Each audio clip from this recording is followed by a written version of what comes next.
Happening now, we'd like to welcome our viewers from across North America and around the world. This is the EdTech Situation Room, as my wife walks by and says that I'm a weirdo. It is the 18th of September, 2019. This is episode 148.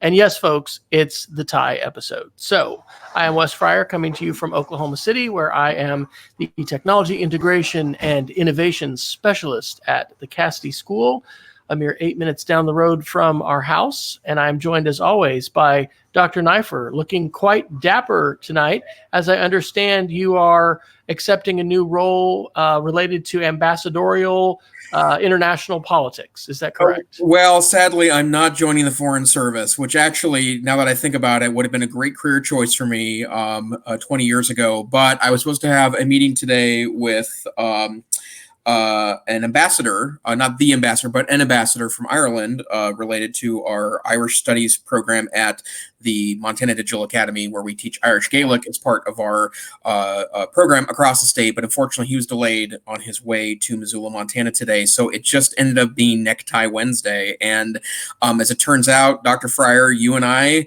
are wearing ties at the same time. So I noticed Peggy George in our audience has spotted the well-dressed men of the episode, so we're happy to be of service tonight as part of the many things we do here on the EdTech Situation Room. That's right. We just want to give everyone their money's worth that, yes, you are spending to spend some time with us.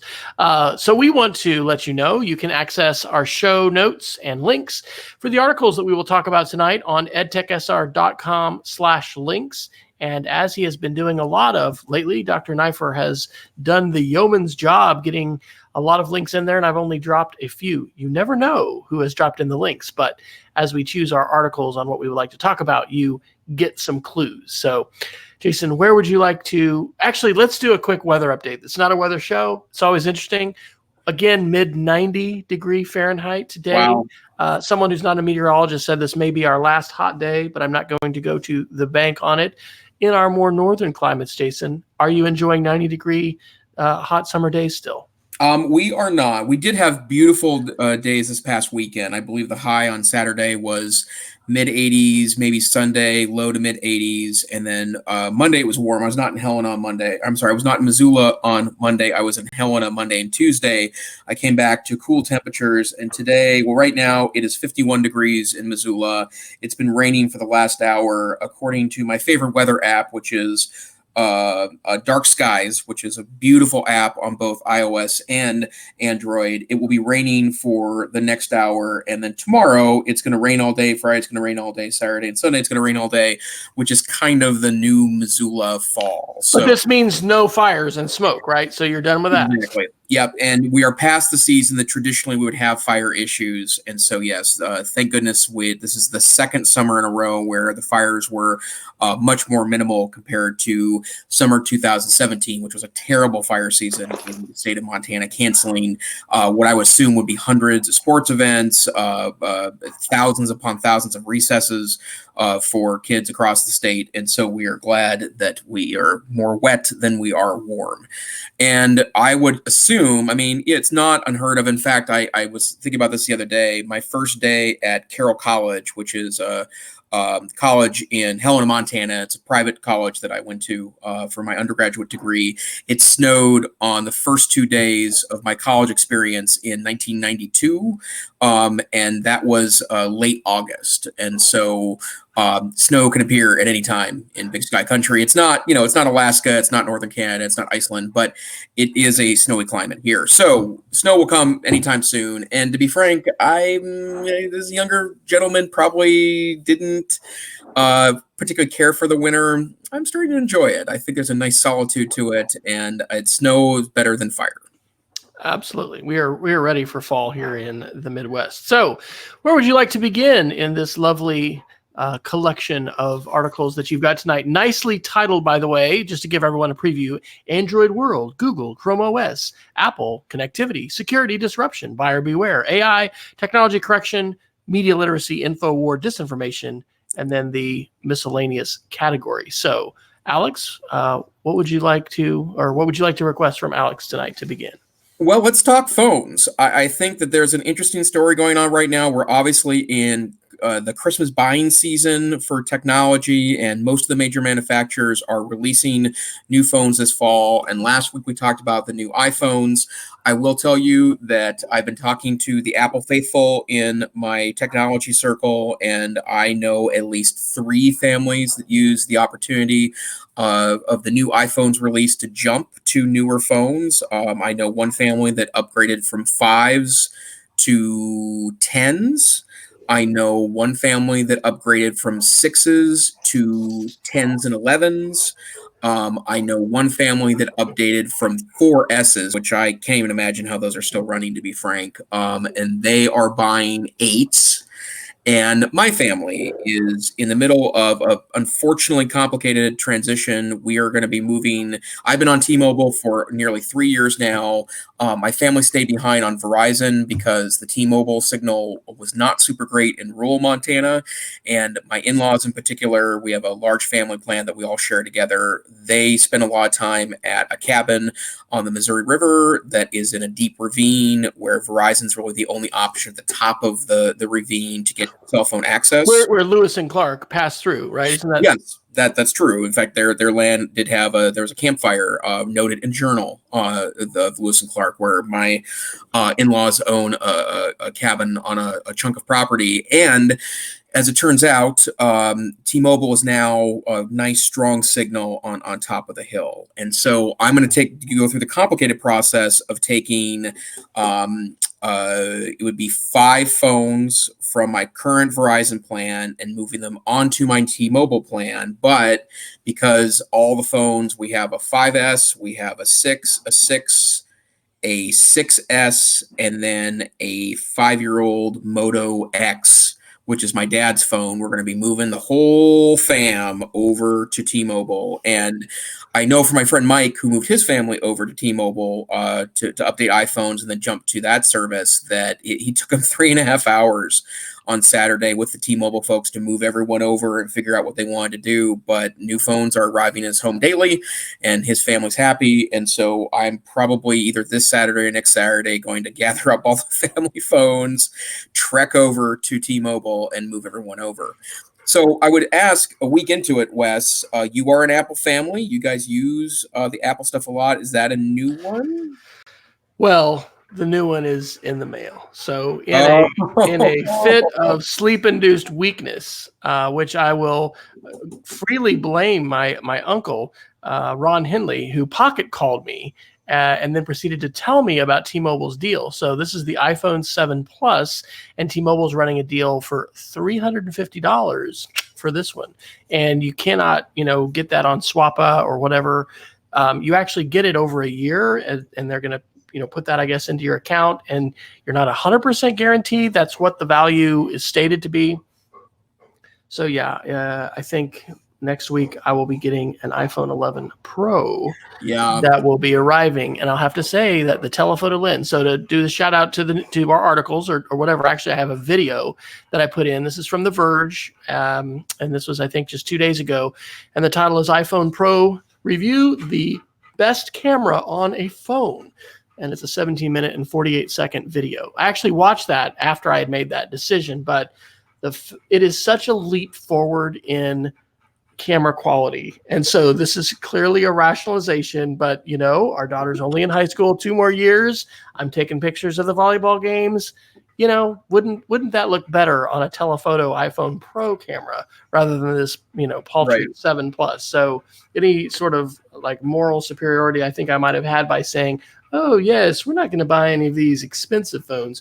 It is a good deal to get $350, for this. It basically makes the Pro, the 11 Pro, comparable to the 11 in terms of a trade-in. But anyway, yeah, I had not anticipated that. I'm excited about it, and my thought had been, jump at least 2 generations if you're going to go ahead and upgrade. And so I'm excited to see what it's going to be like. But anyway, what did you go for storage on that phone? I went ahead and just stuck with 64. Sure. I could have, gone ahead and with other phones, I've tried to go 128 or even 264. But I'm using that feature where your pictures are just totally moved to the cloud. Apple has decreased their prices on the iCloud, and so we went up to a terabit as the family, and it's not that much. Hey, we're doing our part to help Apple's transition to services revenue. So anyway, I think I can get by with that, and because all of my photos, go up to Google Photos as well as to iCloud. Right. So anyway, yes, I'll be sharing my perceptions of the latest phone, and what they're touting, is that Apple has actually leaped ahead of the Pixel and Samsung, and obviously people have all kinds of debates about that. Do we all need the latest and greatest phone? Probably not, but I mean, as I love my Chromecast in our sunroom on this television. I love to turn it on and just have it cycle through all these pictures. And I was just looking at some rather grainy pictures, from years ago, and that is going to be a sign of the times that we're going to see as far as pixels. On a school note, one thing I'll comment on, Apple's phones now with the 7. Have started to shoot in a new format. It's HEIC, I think. And so there actually can be some compatibility issues depending upon programs you're working with and things like that. The workaround that I have found, as this is a tangential aside, is that if you need to have that in a JPEG format and you've shot it in the HEIC format, you can simply edit the picture, do a small crop, and the crop version is saved as a JPEG. So anyway, just things that are happening with phones. On a related note, I'd say, the fact that kids are continuing to bring these devices into our classrooms presents great opportunities for being able to create, and certainly also, needed conversations we need to have about media literacy. It is such an ask today. This seems crazy to say, can you read this? Because I think more than ever, we're a visual culture and we are learning through video. And hey, we're happy for you all to be joining us live here. Folks that are going to be listening, or watching later. Consumptive behavior is changing en masse. And I would say that is largely powered by the smartphone. So how about you, Dr. Neifer? Are you going to be tempted by the wonderful trade-ins? Because you never know how long T-Mobile is going to be offering such a great deal. I think if you're less than a 7, I think you're probably better off just selling your 6 plus and older on your own. But are you going to be enticed to join us? Come back from the back to the side. fold. Yeah, John.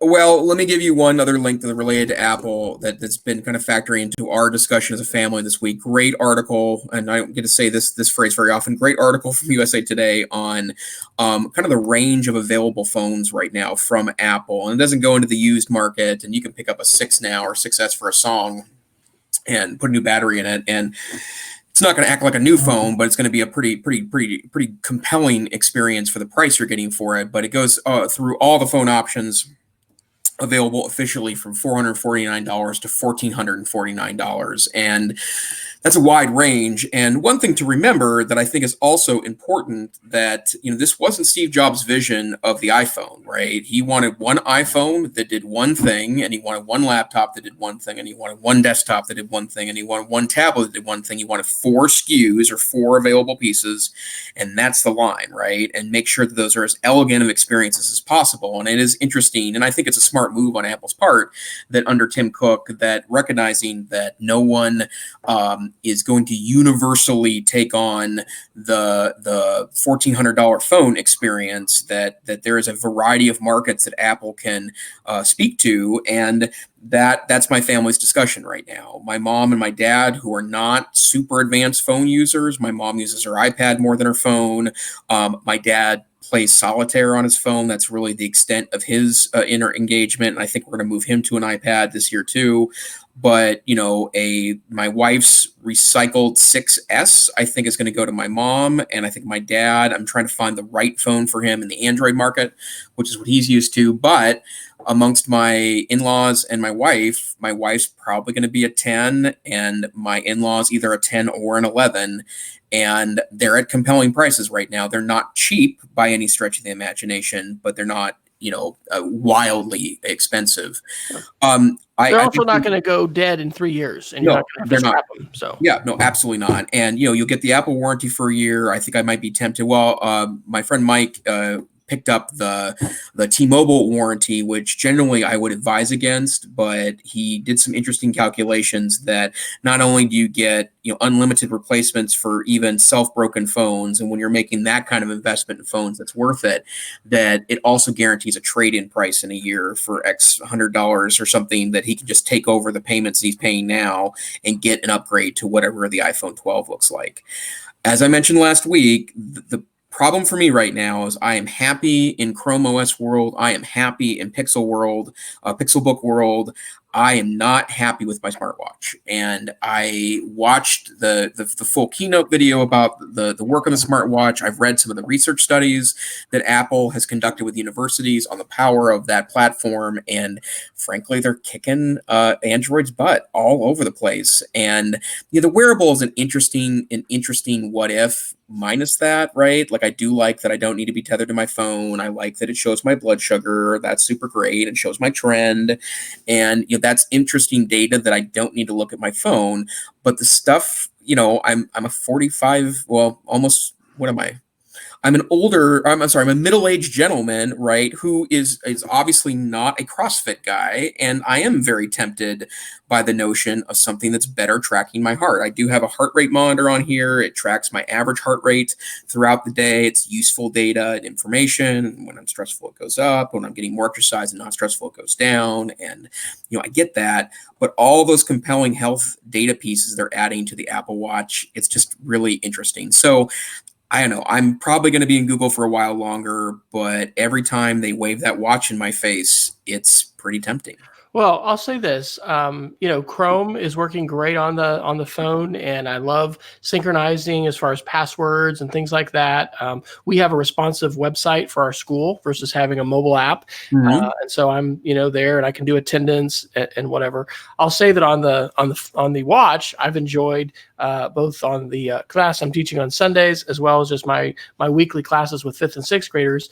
Downloading my Google Slides, popping it into Keynote, driving it here. I know that would be a factor if you didn't switch your laptop, but the Google Assistant works really well. I play my podcasts, even actually when you play, from Pocket Cast, which I know you're a Pocket Cast user as well, which it syncs.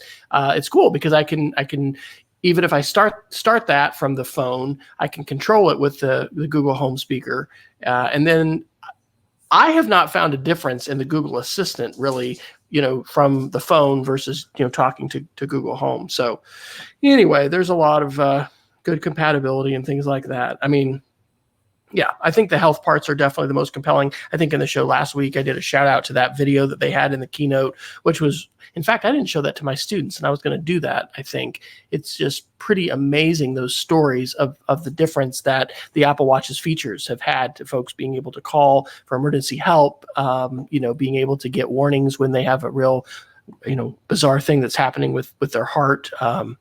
Yeah, it's Apple did a nice job with that video, and I think that the health features of the Apple Watch are the number one most compelling reason to have it. That being said, I'm texting daily with it. I'm talking on the phone. I don't talk on the phone that much, but when I do, I'm answering my calls, quite a bit with it. I'm setting reminders all the time, so it's good, man.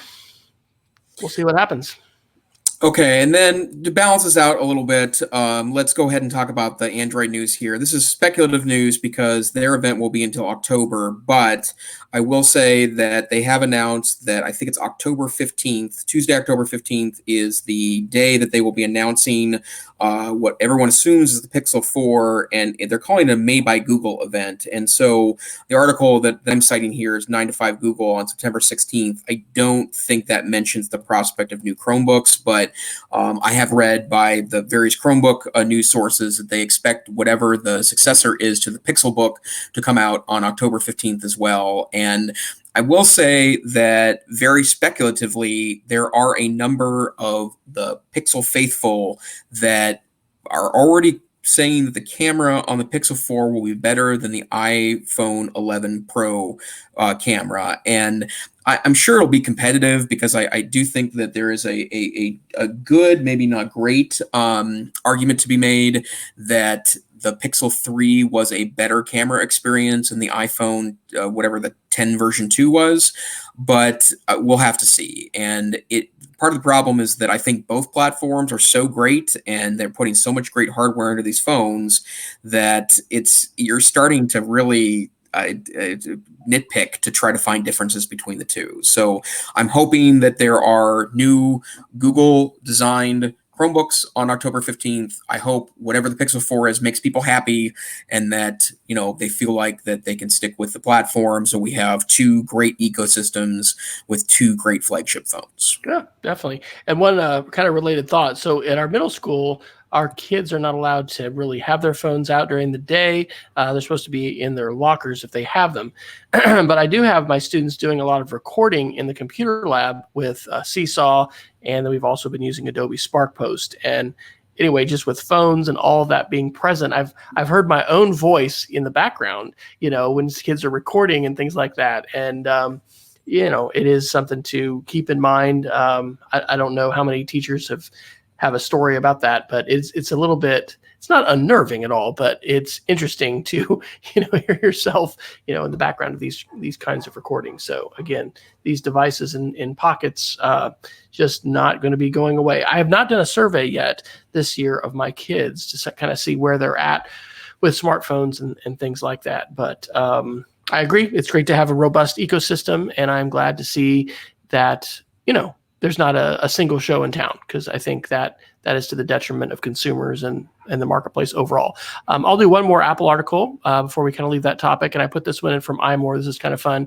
All Apple Arcade games with controller support. So one of the things we mentioned from a past Apple event, not this most recent one, was Apple cleverly decided to support like Xbox controllers and PlayStation controllers. And so there are a number of games, not that many, but they've got a special little icon there. And then these games are listed here. And I would just say, on the topic of games, we were talking about this at school. We've mentioned it on the show before. A number of athletic organizations are taking a look at esports and the importance of esports. And, we need adults to be involved in terms of protecting kids for a variety of different things, but that includes recruitment and things like that with college sports and professional sports. With the amount of money that we have happening now in esports, it's gonna be interesting. And I don't know to what degree school cultures will shift at all from what you might think of as traditional sports with football or whatever that is in your school that really tends to be dominant. But anyway, esports are continuing to be on the rise, and their relevancy and importance and their monetary power is, pretty eye-opening. If you have not spied that and talked to your students about that, I would bet that a number of our students are very attuned to the role in which esports are playing. And yeah, that would be a good survey question actually to include with the kids. How many of you watch gaming online? How many hours per week would you estimate you watch other people playing games? And I bet that number would probably surprise a lot of us. Hey, let me ask the question. Do you guys have any organized esports, anything in your neck of the woods yet? No, the only insight I have into that, and I might have mentioned it, is our athletic director's son, who's a junior up at Oklahoma State University's. His best friend is taking the year off. Or actually, I guess his son is at OU, and then this friend was at OSU, taking a year off to professionally play. What's the massive? We're all battle royale. Fortnite. Yes, he's a professional Fortnite player, and he actually got into that New York tournament. Did I say this on the show? He got into the Fortnite tournament where the kid won $3 million. Mm-hmm. They had 100 kids, 100 people, probably most of them kids, but some of them older. 100 of them got in, guaranteed 50,000 to be in that, and his contract is at 80-20 split. So he kept 80% of 50,000. I think he's 19, and he's taking the year off of college to play Fortnite professionally. Wow. Yep. And anyway, there's talk about esports, and I think universities, I think maybe OU started a program, but no, someone was just telling me that our Oklahoma Athletic Association is looking at that, but I don't, know that it hasn't happened yet.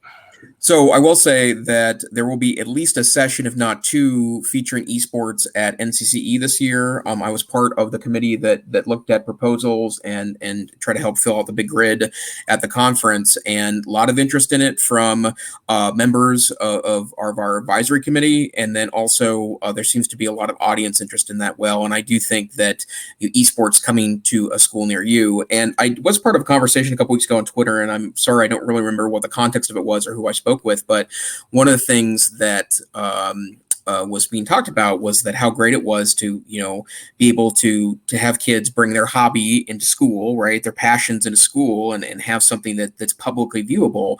And I also would argue, I think the contribution I made to that conversation was that you're probably also getting parents and community members that weren't coming to your school anyways. I would imagine there's obviously a cross section between the kids that might be interested in various traditional sports and esports, but there's probably a whole community of kids that would never really be at a sporting event or come into your school for any competitive event that would suddenly then be able to bring their family and community members in to attract that. So I think it's a really interesting way to kind of expand the reach of your school. We've done some evening Minecraft events, and I'm actually wrestling with our Microsoft account and support folks just as far as the transition with licenses and students and 365 and all that. But we've done some evening things. We did one before Halloween last year, or on a weekend, that was an event. But that'll be something to think about, possibly doing something around esports. We had an arts festival a couple years ago, and we had a student who actually brought all of his own gear, but he was really into virtual reality and VR, and he did a big demo. Anyway, so it would be interesting to think about, because I know that we've got a number of kids who are having LAN parties, and everyone's bringing their game systems, their PCs, or their, consoles or whatever. And talk about, taxing your internet connection, with, multiple kids over there all streaming and everyone's got their headsets on. Right. Pretty wild. All right. Well, there are some other news items besides Apple and Android topics. What else should we talk about this week, Jason? Well, this one I forgot to add to the list, and then I've been reading about this the last 48 hours and thought, because we talked about this in the past, it belongs here. So Pocket Casts, which is our preferred, or at least my preferred, and are you on Pocket Cast now too? Yeah, oh yeah, definitely. So Pocket Cast was a $3.99 app when it started, and then about maybe a year and a half ago, it was purchased by a group of public radio interests, and that, of course, in my mind, sealed the deal for the app, right? There's a lot of money behind public radio, and as they make more and more interesting inroads into digital distribution of content, podcasting makes total sense. But they announced an interesting decision yesterday that created some backlash, and then I wouldn't say they quite backed off, but they changed part of what their shtick was. But Podcast has announced that the app is now free, which is a great contribution to the podcasting community. Full featured app now available for free, and frankly, I would have paid a lot more than $3.99 for the app, but I feel like I've gotten my $3.99 worth to this point. And they are doing exactly what they've done from the beginning. Good discovery engine, audio effects that allow you to do things like trim silence and play it back at a faster rate, which is, I take advantage of both of those tools to compress the amount of time that a podcast takes. Good organization, great design. They are adding new themes and icons. They've got interesting ways of doing playback, and then you can sync across many, many different devices. Well, they announced, in addition to the freeing of the app, that they would have something called Pocket Cast Plus, which includes access to desktop apps, including macOS, Windows, and then there's a web app, which actually they've had for some time, cloud storage for those that want to use Pocket Cast for their own audio and video, which is super interesting, exclusive app icons and themes to the pro users, and they were going to charge, and I can't remember how much it was a month, but it was a price per month it's 99 cents a month or $10 per year. And they also announced yesterday that if you previously purchased and it wasn't a pro version, but you paid $9.99 once, and it allowed you to access your full library on the web. And so it would sync across where you were at in various podcasts, and then you could bring them up on the web. Well, apparently, and I thought their deal with that was they gave you 3 years of pro for free, right? And if you were previously a $9.99 customer, so basically $30 in value for the $9.99 that you spent.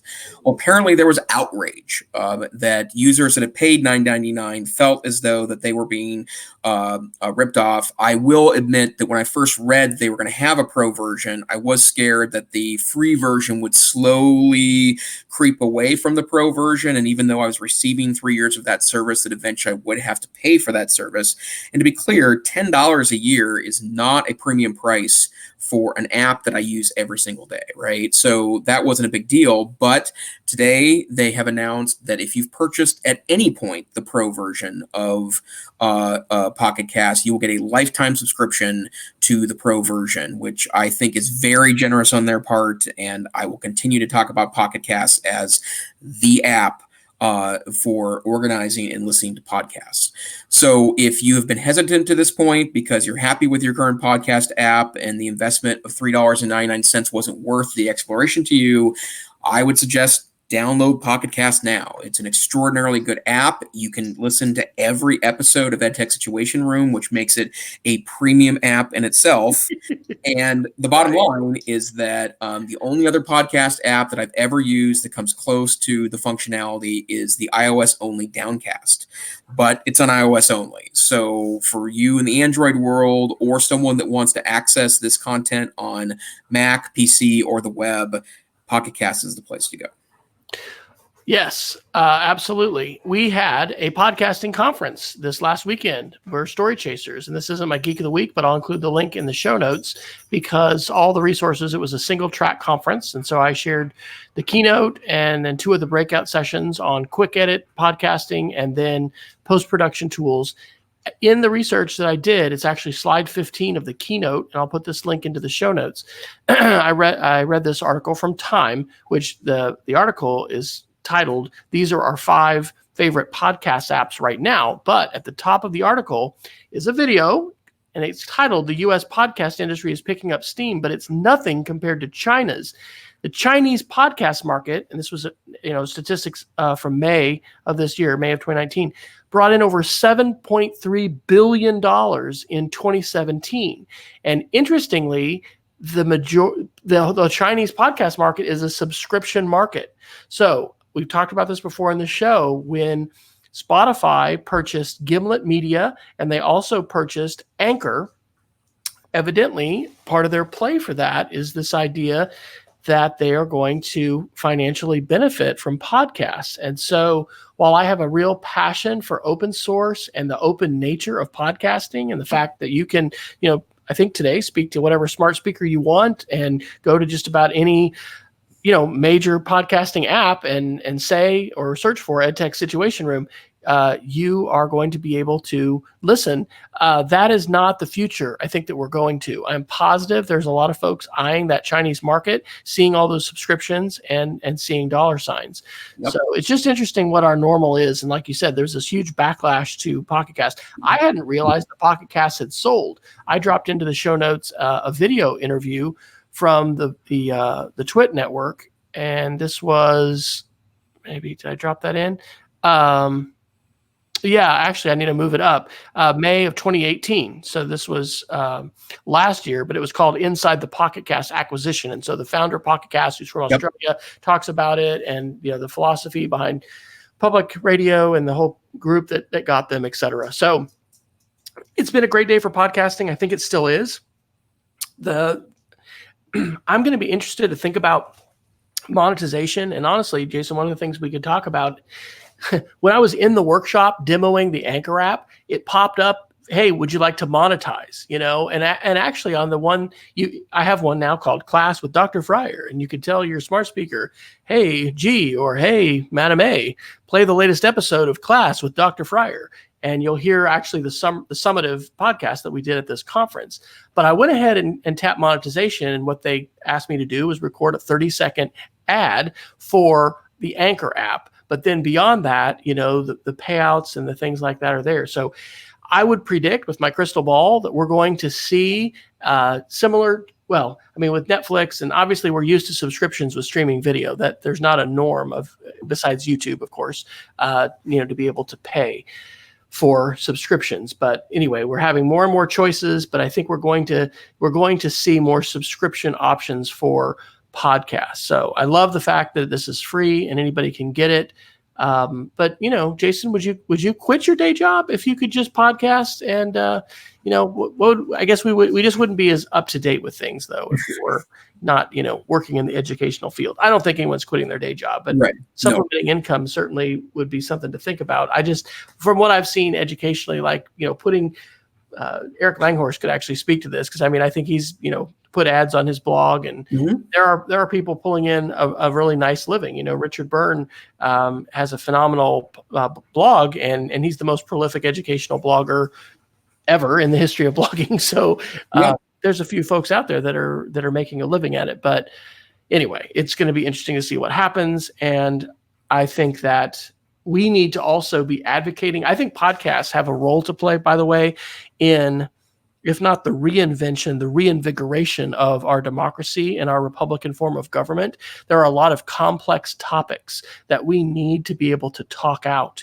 and podcasts give us an opportunity to have conversations and to listen and to just not be in this soundbite 45 seconds. Oh, here debaters, stop talking about that. We don't have time. Podcasts are such a different environment. So I really love podcasts, and I think that we need to continue to encourage our students, as well as other teachers and others in our community, to utilize the platform, not only for listening, but also for publishing and sharing. And it's just interesting because we're kind of riding a wave of change. And I think that change is going to be more subscription based. Is that your sense of it, or what do you see when you look into your crystal ball of podcasting? Well, a couple things. The first one is that I think we've mentioned this before, and we've talked about maybe doing a thematic episode. I think that would be great if maybe we tackled a podcasting episode, both as a creation device, which I know, Wes, you are a formidable expert in, and then I would say that I've done a lot of research in for some scholarly and perhaps side business reasons about podcast as a consumption vehicle in classrooms, because there is so much extraordinary content. And there is some meaningful research to suggest that radio programming, right, voice-only programming, and a lot of this, supported public radio in the 90s and 2000s. This American Life has a lot of research actually behind it and why it's so compelling as a content engine. But the bottom line for me is that there are so many great podcasts that are 10 to 12 minutes in length that talk about an interesting topic in detail. I always think of it in terms of how you can engage kids in discussions, because that was my deal as a classroom teacher. I like to hear kids talk about stuff. I like to inspire them to think. And there's not a single day that goes by when I am actively listening to podcasts as part of walking or relaxing or commuting to work where I don't think to myself, this would be a rockin' story to share with kids. So that is an important piece. The second thing that I think is also important to note that, let's be honest about what this forum is, right? Like, Wes and I do this not because it's millions of dollars, right? And in fact, it's a time investment. You probably are shocked to hear, if you're a listener to this podcast, that Wes and I are both overcommitted in our jobs and deep into, the industry that we work in. We both have active family lives, and we both have a lot of hobbies we like to do. We do this because it's important for us to process, and we do know that there are people that listen and that we get great feedback from, and we have interaction with, and we talk with on the internet. That's of value to us beyond whatever financial gazillions, could be made in this forum.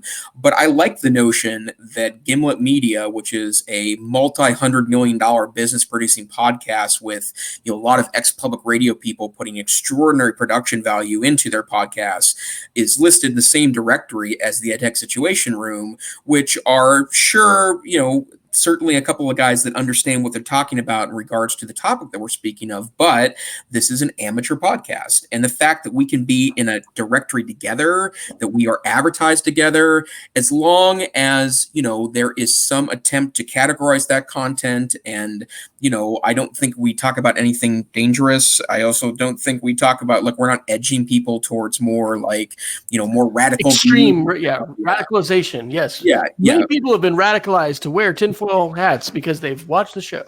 Right. And, ignoring that, what a great avenue to have that together. And I'd mentioned this before, and I was tempted to go back and look at this, Wes, by your comment.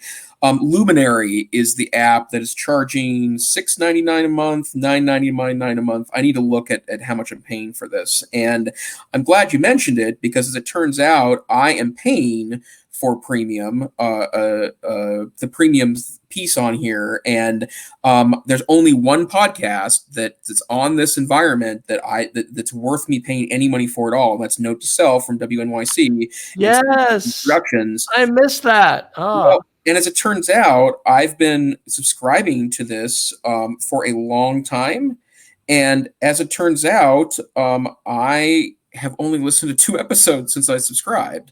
And so I'll need to look what I'm paying for this a month. I think it's either $6.99 or $9.99, but that's more than I pay for Netflix, right? That's more than I pay for Hulu, and Seinfeld's on Hulu, right? My favorite show of all time is 99 or $9.99 a month. And, Luminary, which has one show, that I'm not listening to right now, unfortunately. Sorry, Manoush. That's the reality. So I really don't want, I should also say I'm an active Patreon user. And if you're not aware of Patreon is a site where many creators put up pages and offer the opportunity to buy into supporting creators. And there's a lot of podcasters on there. There's a lot of bloggers on there. It's everything from people drawing, erotic cartoons, to people that are, amateur podcasters that have gotten a following, to great YouTube creators that are, sometimes raking in tens of thousands a month. But I think I'm spending upwards of $40 a month now between probably 10, 15 different creators. And I'm not actively using it, but I feel like, or I'm not actively using all 15 of those sources at once, but I feel like donating back to that tip jar is an important piece of this. So I don't know where this is going. I'm gonna tweet out to Pocket Cast and as when we're done tonight about how much I appreciate the fact they're giving the lifetime subscription. I don't think it's necessary, but if you haven't started podcast, or if you haven't started at least listening to podcasts yet, you're missing out. The content is just extraordinary. Yeah. And it's such high quality. Hey, we could think about doing some kind of a virtual one-day conference that was about podcasting. I was able to use Bob Sprankle's Room 208, one of the podcasts, to introduce folks at the conference to the elements of podcasting, and then we also used a video that his kids had produced back in 2006. I love it. I have been enriched in so many ways professionally and continue to be. And I think it's part of a different world that some of us live in, living in this world where I am able to hang out and learn, and then it all connects, right? So there's people on Twitter, and I've met people face to face, and also folks I haven't, but when you connect with somebody and, now I'm listening to Your Undivided Attention from the Center for Humane Technology, or now I'm listening to War College, about Russian weaponization of social media. It is staggering how we're able to hang out with the minds of other people, and the opportunity that we have to really get to know people. Because when you've been following someone on their podcast and listening to them, you can really feel a connection there. And it's incredibly powerful, explosively powerful. And so, I think it's fun. I'm a fan of sandboxing with media, right? You can, have some places to play and to try some things out. And so it'll be interesting to see what we want to kind of sandbox and play. I'll say as a side note, as an educational consultant, my experience has been even publishing books and making a bit of money off of some books I published back in, 2011, 2013. As a consultant and a presenter, I think for me, that the opportunity to go to a keynote somewhere, or do days of professional development has vastly outstripped the sort of micropayments, which they almost are in terms of podcasts, or not podcasts, but even book sales. But it's interesting. It kind of depends on what you're going to do and where you are, in your life. So why don't I transition us to a journalism article, because we're talking some of this about sort of the future of journalism and where that's going. I don't know if I mentioned, but I'm now a paying subscriber to the New York Times. I think the deal is $5 a month. Pretty good deal. I don't know how long that's going to last, but I like the idea of shifting normal, not only with Patreon, but also, paying for quality journalism. I think that is a valuable thing, because if we don't do that, I mean, the BBC does not exist as a news service because they run ads, right? I mean, that's not how they exist in the UK. So the article I dropped in was from the Washington Post, and this was from February 17th. It's called "The Facebook Page Vets for Trump Was Hijacked by a North Macedonian Businessman. It Took Months for the Owners to Get It Back." And so I think this is kind of a sign of the times article about number one, security and passwords and the importance of maintaining those. In this case, they made this connection with this other person, and they allowed them to be an admin on their Facebook page.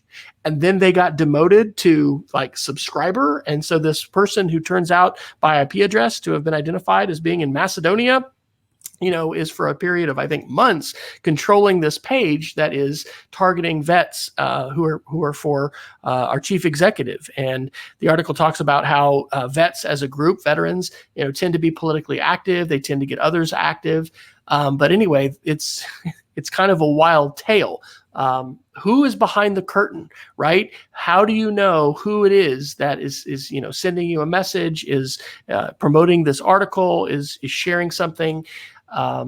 This is media literacy, and I really am loving the ways in which I'm able, with 5th and 6th grade this year, to talk about how we can use photos to hijack people's minds, to direct their mind, and to use words as we also then look at advertising. And we're not really getting in much to the political aspect of that, but good article, and good journalism too, coming to us from the Washington Post. So I think that as we move into the election season, we're just going to be hearing, more and more about this. And I think, actually, I got to touch base with her, but Cool Cat teacher Vicki Davis does a podcast, and I think I'm going to be on there in October talking about deep fakes and deep fake videos. And I had shared a couple things recently, which came from the show, about, some of the deep fake parodies that have been created, pointing at how easily these things can be done, and we can make videos that make people say whatever we want.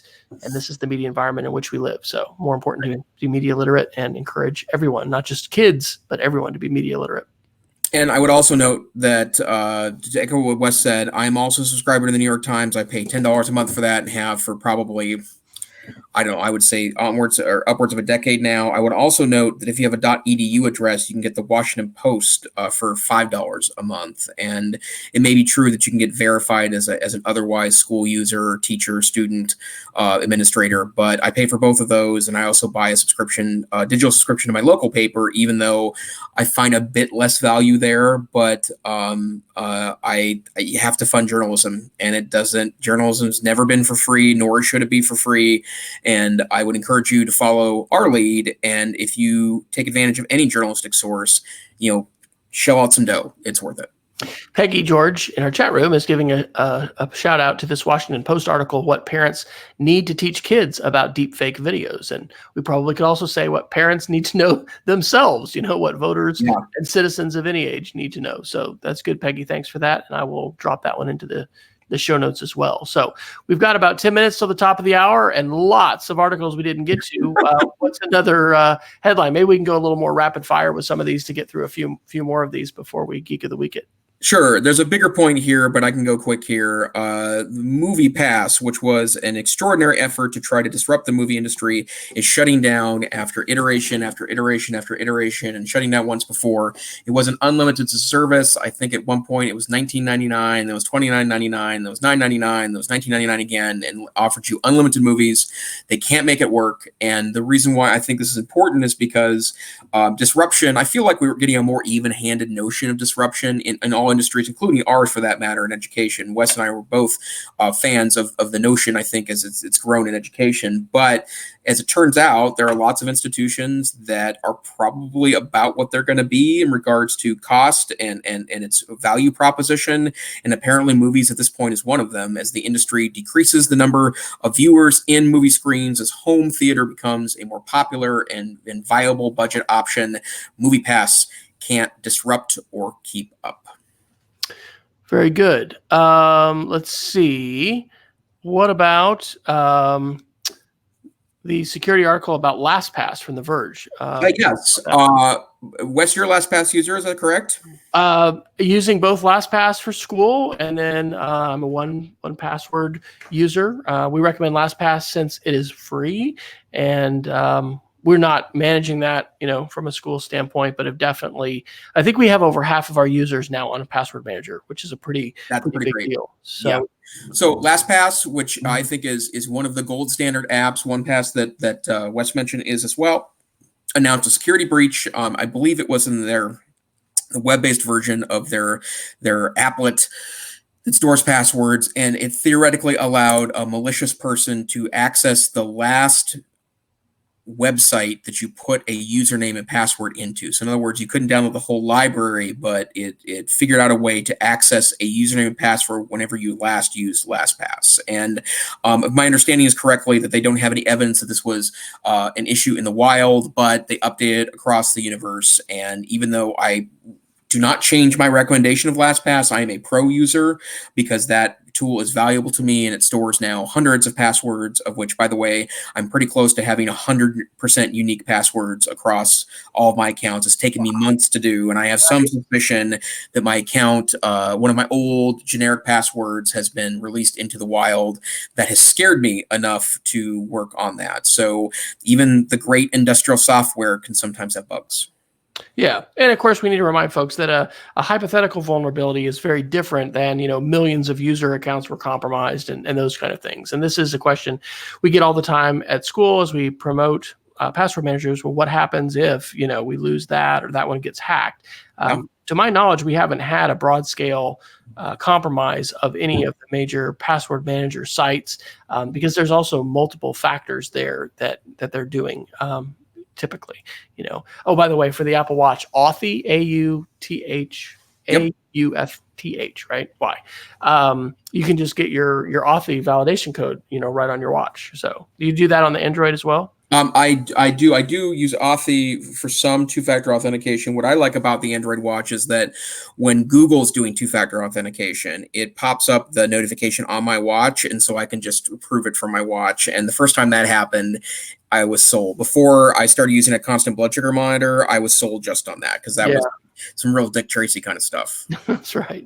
We're not quite there, but we're getting close. Yep. And then how about this robocalls? So T-Mobile and AT&T are not the sources of these. Evidently, are you still getting swamped with them? By the way, I was just talking to our new IT manager, and he was saying not only on his cell phone personally, but on his work phone, he's just getting swamped. So are those hitting Missoula, Montana, and the Digital Academy as well as far as robocalls? We had a really bad rush of them about 18 months ago where we were getting upwards of 200 to 300 a day.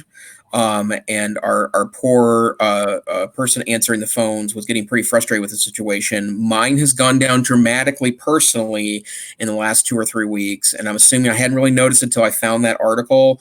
But I do think that the efforts that T-Mobile, AT&T, and was it Sprint was the other one that had made some inroads here, I think that's a positive thing.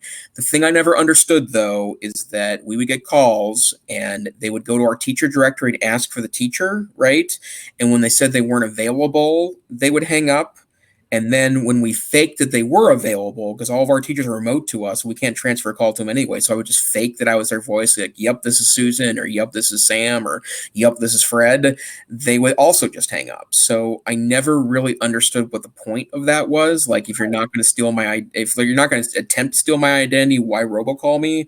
Yeah. But I'm glad it's starting to at least head in the other direction. Well, speaking of security, I'll do a quick confession and then we can do some Geeks of the Week. I actually fell for the first, I think, social engineering ploy, which is so tricky. my daughter is having her ears perk up. So we have a lot of digital curriculum vendors, and one of the roles I've had is to not only audit what those are in our elementary, but also set up accounts, and especially where there's school accounts, student accounts. And so anyway, with a particular vendor, I've been going back and forth with them, and then I was looking for the quote, and the most recent message from them said, here's the information for your review attached. And there was a code because it was an encrypted zip file. And so, it turned out this is not the quote. It actually came from someone else, but this was a response to a thread that I had already had. And I opened it up, and I don't have Microsoft Word on my Mac laptop. So I tried to open it up in Preview, and it showed, I think I tweeted this, and I'll include this in the show notes. It included this message that said, hey, this was formatted for Word. You need to open this in Word. Well, that's really bizarro because Preview opens Word documents. But I wasn't deterred, and the light bulb hadn't come on. Wes, you just opened an encrypted, attachment that Google can't scan that's dangerous. So I tried to open it in Pages, which I also have on my Mac. Same thing, same message. What's going on? Oh, but Wes doesn't stop there. I then go to Google Docs and I open it up because come on, this is the quote that this vendor has sent me, right? And I get the same message, and I'm like, what is this? And so I reply to her and saying, can you please send this as a PDF? The Word file that you've sent is not. And it was weird to get it encrypted anyway. I actually thought, well, this is kind of clever. They're being, they're using, but they sent the code in the same message. So that's something else, like with taxes and everything else, right? If you're going to send an encrypted message to somebody, you're going to send them the zip file that has it encrypted. And then best thing is you're going to call them and say, this is the code. You never send the code to unzip it or whatever, unstuff it with the same thing.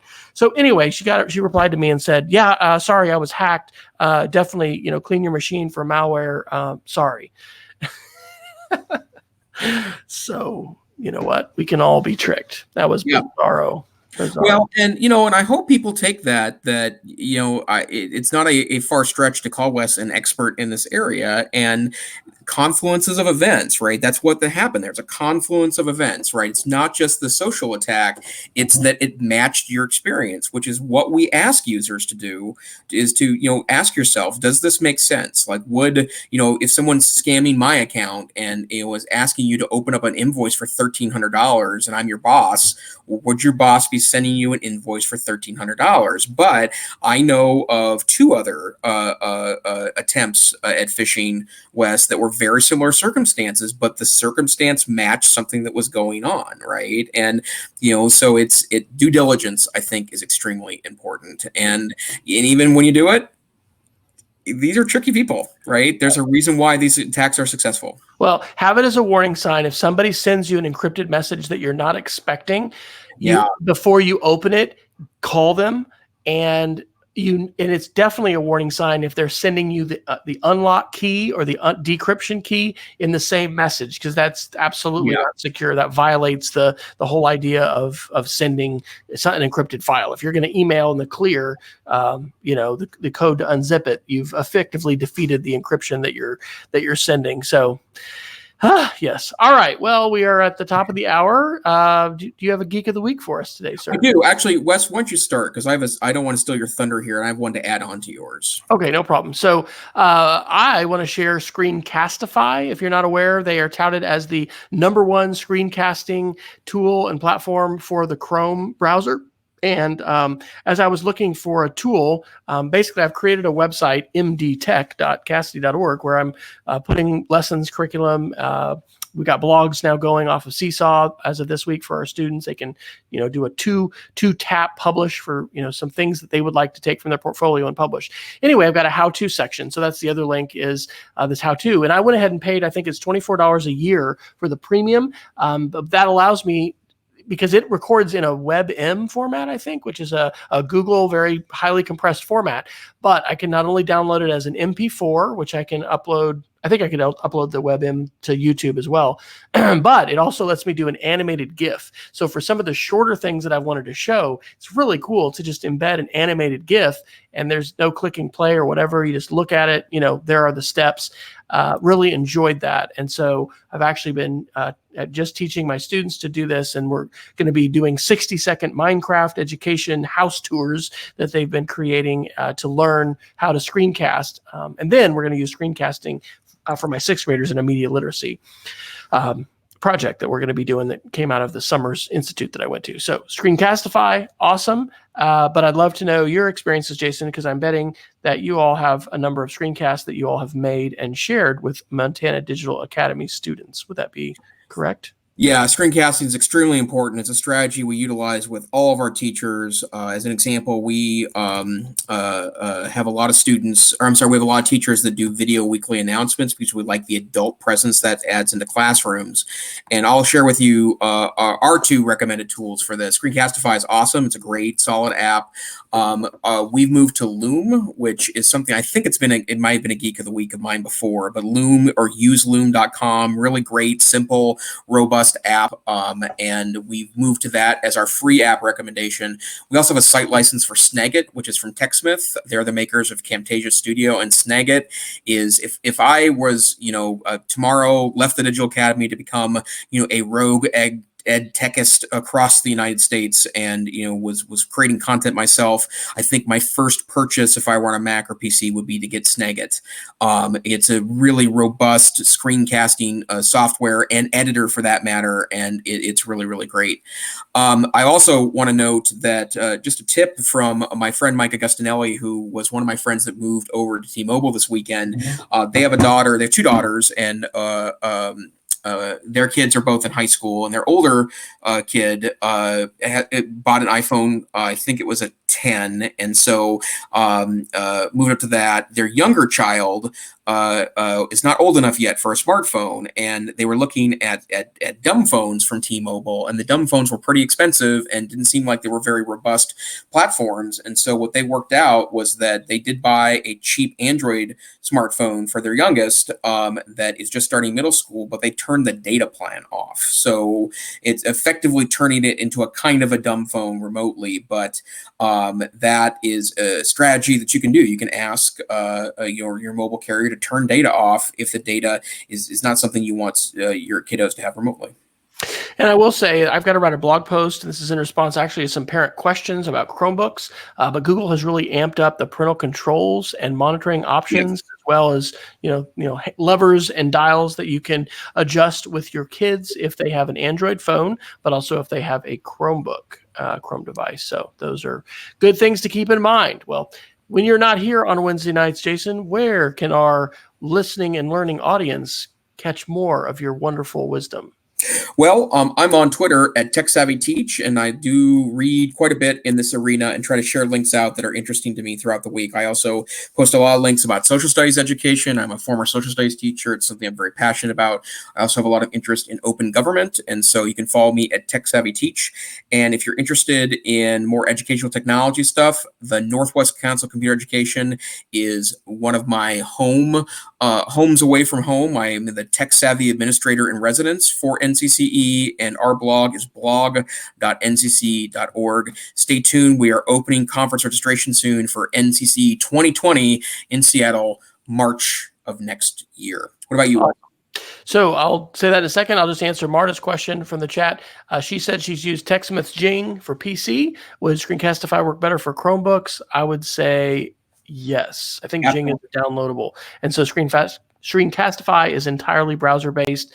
To Jason's point about editing, that is great, and that's one of the things I like about the Pro version is I'm able to just grab handles and very readily chop off usually some of the front or the back side where I've gotten a little bit of extra that I don't need. So yes, give that a try. Screencastify on your Chromebooks. I am W. Fryer on Twitter. My blog is speedofcreativity.org.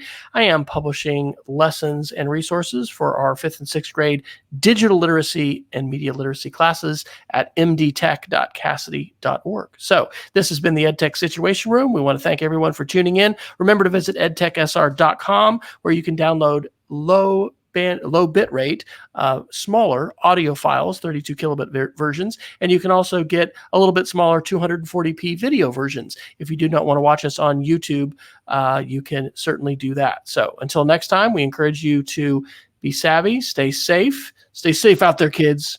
It's a dangerous world.